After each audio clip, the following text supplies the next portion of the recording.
Alright. What's up? Is everyone good?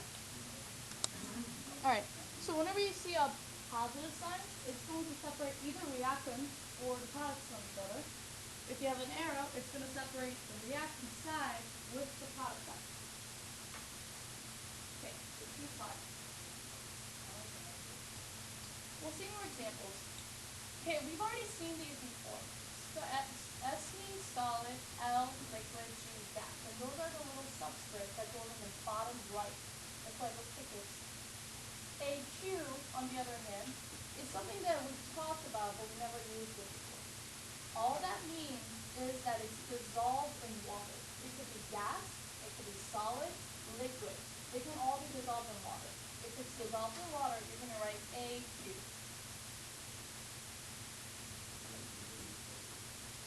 Okay? Alright, this is pretty easy so far, correct? Yeah. Good. Okay, now let's kind of change it up a little bit. If you see a delta sign, so this is a Greek letter delta, and it means the reaction has heat. Amber, I'm going to take that away if you don't like it.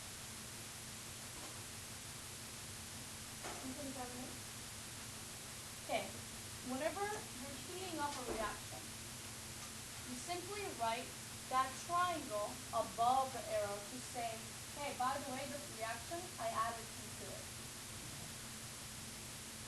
If you added a catalyst, then you're just going to write cat, C-A-T, on top of the arrow. Now, catalyst, how many people are familiar with the word catalyst? So what is a catalyst? Catalyst speeds up reaction, also known in biology as enzyme. Speeds up reaction. RXN means reaction. Is it consumed or not consumed? Catalyst is never consumed. Catalyst is never consumed. Okay. This last bit here with an arrow going up and arrow going down, I can tell you in the last 10 years that I've been doing chemistry, I've never seen this before. But we're just going to remember that if you see an arrow going up, assume that it's gas, because gases evaporate, right? If it's an arrow going down, then you have solids precipitating. And the solids are going to have to collect at the bottom of the reaction. Yeah. Don't worry about it. Yeah. Give me a second. Let's go over this real quick. That's going to be a question? Alright. Okay, did everyone have this down? Okay, so simple stuff again, right? And can you read the notes when you get into the transfer part? Cool? Okay, so I want to cover what diatomic elements are. Think back to covalent bonds. What does di stand for? Two. So that means these are the type of elements, unless it's bonded to something else, like the reaction set, there's a hydrogen, it's always going to come in two. So hydrogen, nitrogen, oxygen, fluorine, bromine, iodine, these are the 7 diatomic gases. These are the ones that always travel in pairs. Now, Kumar, can you bring me that periodic table so I can show everyone an example? Is that what we like? Yes. I want you to write these types and the diatomic molecule, diatomic element. There's a little spot there. Just write the symbols so you know what they are. Okay, so these are the ones that you're going to have to memorize. And I know it's 7 of them. Some of you might think that it's too hard to memorize. So I'm going to show you a shortcut. You're always going to get a periodic table in my class for a quiz. Correct? So if you have a periodic table, I want you to remember that there are 7 diatomic molecules. So when you look at the periodic table, draw a 7. I'm going to show you where to draw it. Do you see this noble gases over here?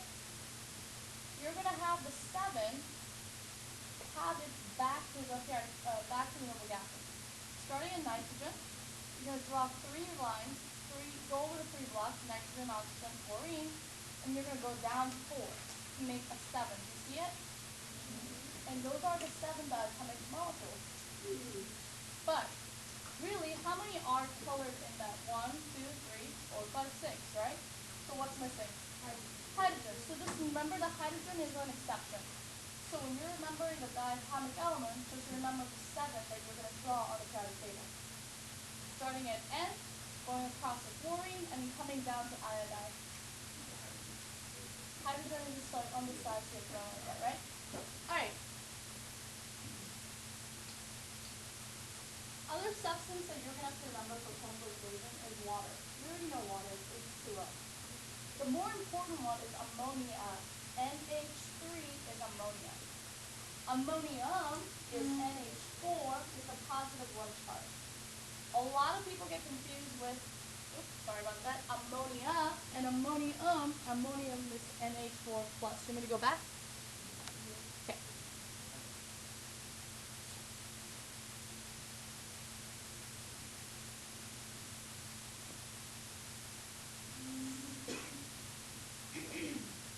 Yeah. I thought you said hydrogen was the main part.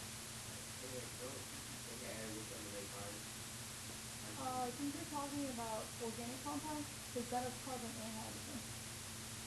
So how do the main part combine with oxygen with the out part? Say it again? Like different. If you get rid of oxygen, right, it gets rid of fire. But if you also get rid of the fuel, which is hydrogen and carbon, get rid of fire. Alright. So keywords and reactions. So the whole purpose of this is to translate what we see in words into reaction. So when you have 2 reactants, they're going to be separated by either the phrase reacts with or mixed together, or if it's a gas, bubble through. What are the 3 types? React with, mix together, and bubble through. If you see these 3 things, they're going to be reacting together. That means they're on the same side of the arrow, because they're all reactants.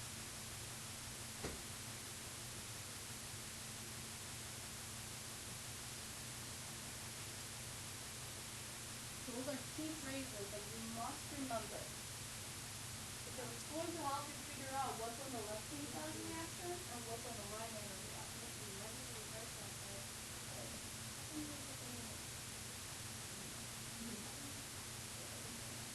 Alright, are you good?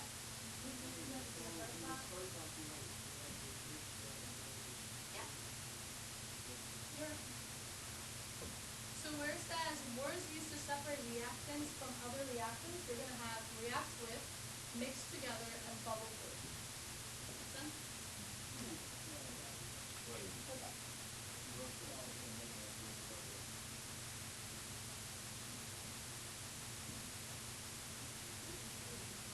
Yep, you good? Alright. If I want to talk about separating reactants and products, these 7 words are key words that I'm going to use to separate left side of the reaction and the right side of the reaction. They are, say together with me, okay?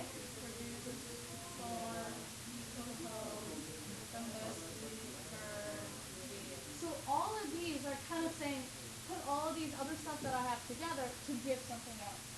And these are the words that we're going to use to separate the reactants from the product.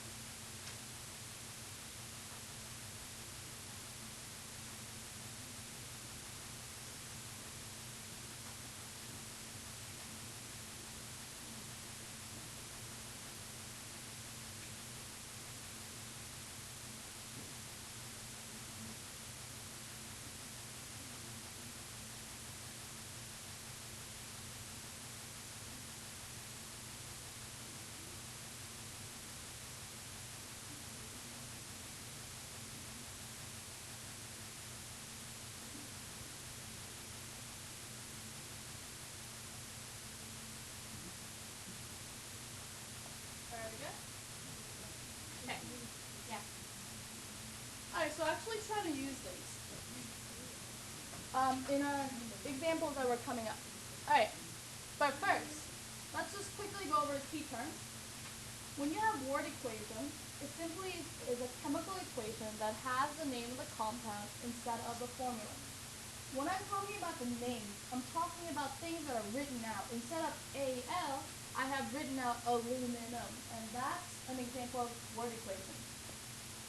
When we do practices, I'm going to ask you to go back and forth between word equations and formula equations.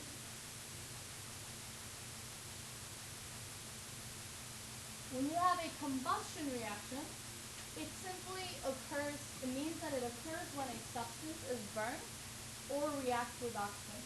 So when Ronnie was asking me, if you get rid of oxygen, is it still going to burn?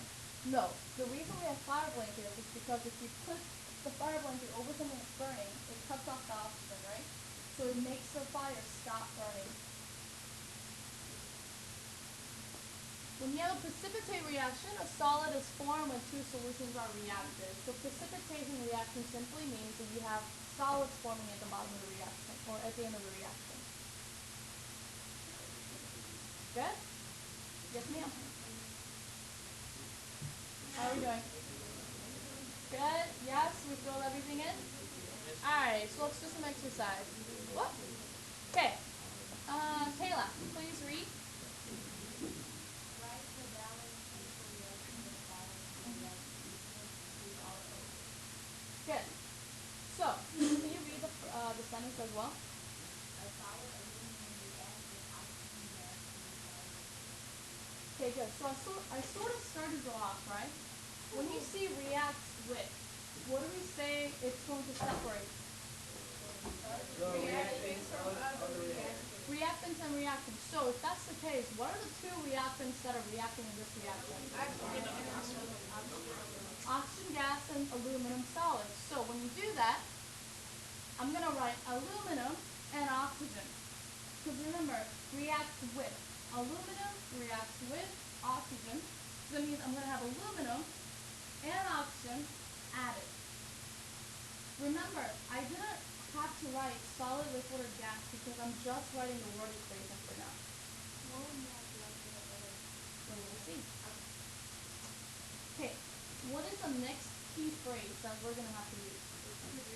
Produce, right? So to produce is a type of phrase that separates what from what? Reactions to products. So what is my product here? Aluminum oxide, right? So when I write my word equation, what symbol am I going to use? Arrow, yielding to aluminum oxide.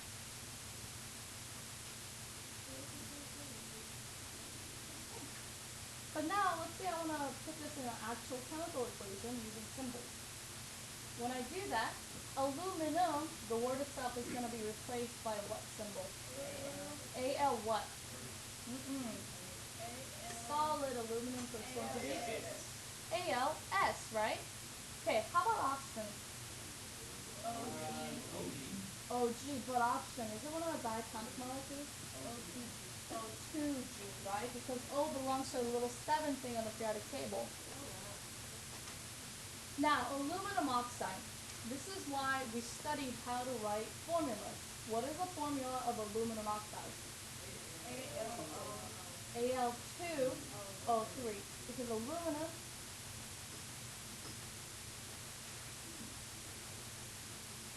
has positive 3 charge. Oxide has negative 2 charge. Crisscrosses, so what do you end up getting?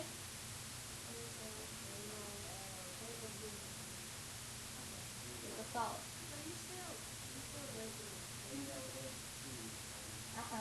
Aluminum oxide, then solid.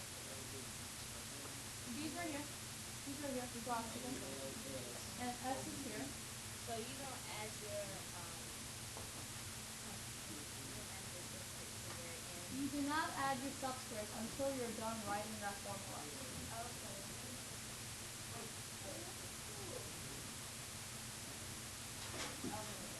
Alright, so go ahead and start with number 2 and 3.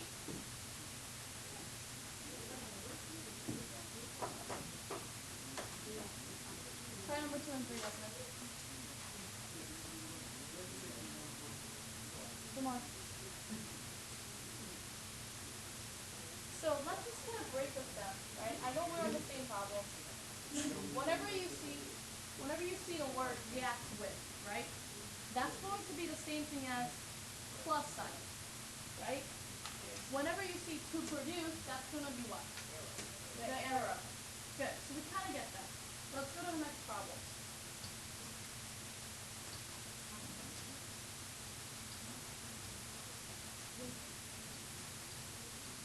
Okay, so this is the reaction, right? Key phrases are what? Reacts with and produce. And heated is a key thing, but let's focus on that first. So first thing that we're going to see is reacts with. When you see reacts with, what is that equal to? The plus sign, right? It's going to be plus between what and what? Oxygen and butane, correct? So when you write it out, it should look like this. Butane plus oxygen. You can first do like the butane. Or do you not? Next one, and the next one. Alright. Okay, what is the next phrase that we're going to look at? Produce, right? If you have produce, what is that equal to? Arrow. It's equal to the arrow. Yeah. Then you have carbon dioxide gas. When you see an and, what is that equal to? Plus sign. So do you see how it's kind of coming down? All you're doing is putting it in different words. Make sense? Okay, now let's actually write the formula. What is the formula for butane? So you're going to start out with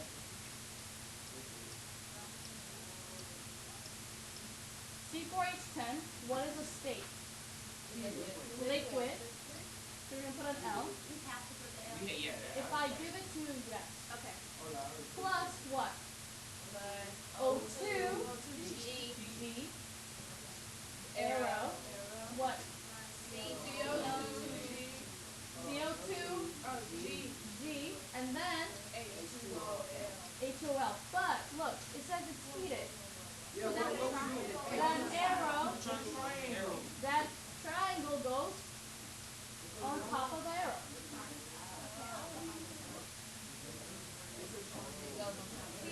Okay, so they basically, when you what the word you put, that's what they have, right? Right. Okay. Listen. You're good? Alright. Did you guys already do this one? Okay. When you finally write everything down, it should look like this. Both,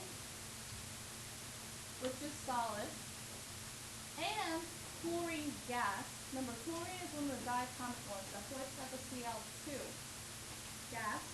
Yields with a catalyst, that's why you have CAT, gives you AuCl3. That's what gold chloride is. Okay? Does that make sense? Yes. Okay, now, What we know that the cat is I will tell you. I want to talk about one last thing before we call it a day. I want to call your attention to the front because this is going to be our opening for tomorrow's stuff. If I were to draw a bar through the reactant side and the product side, and I want to count how many atoms there are. I have on this side gold and chlorine. Do you agree? What type of elements do I have on this side?